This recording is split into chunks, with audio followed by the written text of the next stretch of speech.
Hai, kembali lagi nih dengan saya di depan nanti. Eh, Mungkin video ini akan upload bareng yang stroke.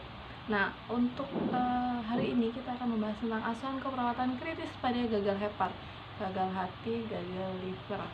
Yang pasti bukan patah hati loh ya, beda konteksnya. Kita akan membahas tentang gagal hepar. Gagal hepar ini adalah ketika hepar atau hati tidak berfungsi dengan semestinya, kehilangan fungsi semestinya dengan cepat atau waktunya itu mendadak. Nah, hilangnya fungsi hepar ini akan mempengaruhi pada organ-organ yang lain, misalnya otak, paru-paru, dan ginjal. Nah, ketika hepar yang tidak berfungsi ini tidak dapat bermetabolis, tidak bisa bermetabolisme kan, seperti yang kita tahu, hepar hati itu tempat berfungsi untuk sistem metabolisme, sintesis, penyimpanan, dan imunologi. Nah, ketika hepar tidak berfungsi dengan semestinya, berarti dia tidak bisa melakukan proses metabolisme, misalnya metabolisme substansi seperti amoniak. Salah satunya adalah amoniak dan masih banyak yang lainnya. Nah, penyebab umum gagal hepar yaitu adanya penyakit hati, hepatitis B, hepatitis C, alkohol, sirosis hati, terus juga dia malnutrisi. Itu juga bisa menjadi beberapa penyebab untuk gagal hati, gagal hepar. Ya sama aja sebenarnya. Nah, gejala dari gagal hepar itu sendiri yaitu selera makan hilang, mual, terus diare, dia penyakit kuning karena berhubungan dengan hepar, pasti karena efek dari metabolisme tadi, penyakit kuning, perdarahan, nyeri perut, nyeri abdominal, terus juga ada perutnya bengkak atau asites, terus juga disorientasi mental, maksudnya ada penurunan dari kesadaran. Nah, gagal hepar itu ada gagal hepar akut dan gagal hepar kronis.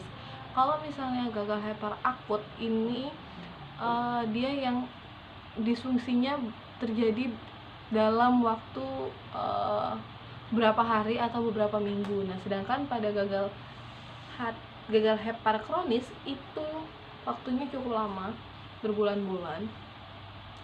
Terus di sini pada gagal hepar kronis ini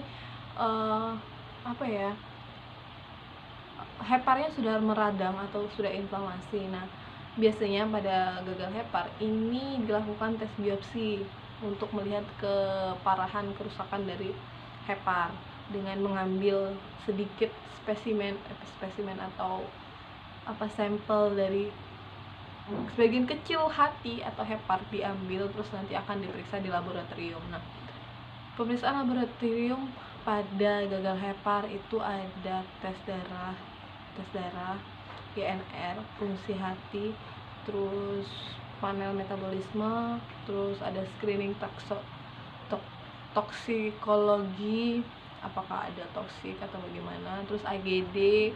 Nah, pemeriksaan USG untuk pada pasien hepar. Pada pasien hepar ini bertujuan untuk melihat penyakit, apakah ada penyakit hati penyerta yang lain.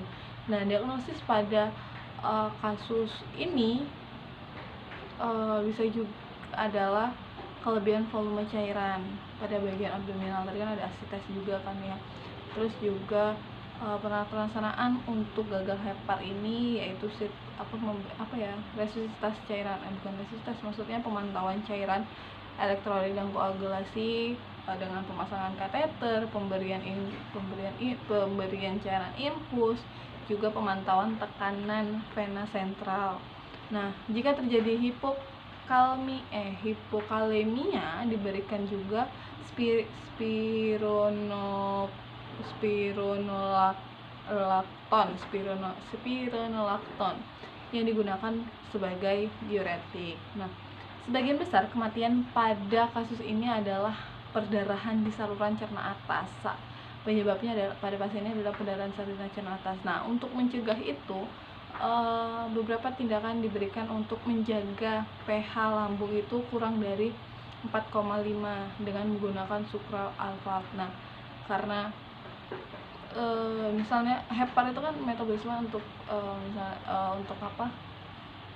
Men-screening adakah racun, toksik dan yang lain. Nah, kegawat darurat bukan kegawat darurat sih, yang dapat menimbulkan pasien itu, menyebabkan pasien dalam keadaan kritis, salah satunya ya ketika darah membawa racun atau yang di screening oleh hepar itu membawa racun, dan ketika hepar tidak bisa men-screening itu atau memilah-milah mana yang racun mana yang enggak, dan karena tidak bisa tadi disfungsi tadi, maka racun akan beredar di seluruh tubuh, salah satunya ke otak. Nah, itulah akan menimbulkan beberapa efek yang memang dapat menyebabkan pasien dalam keadaan kritis.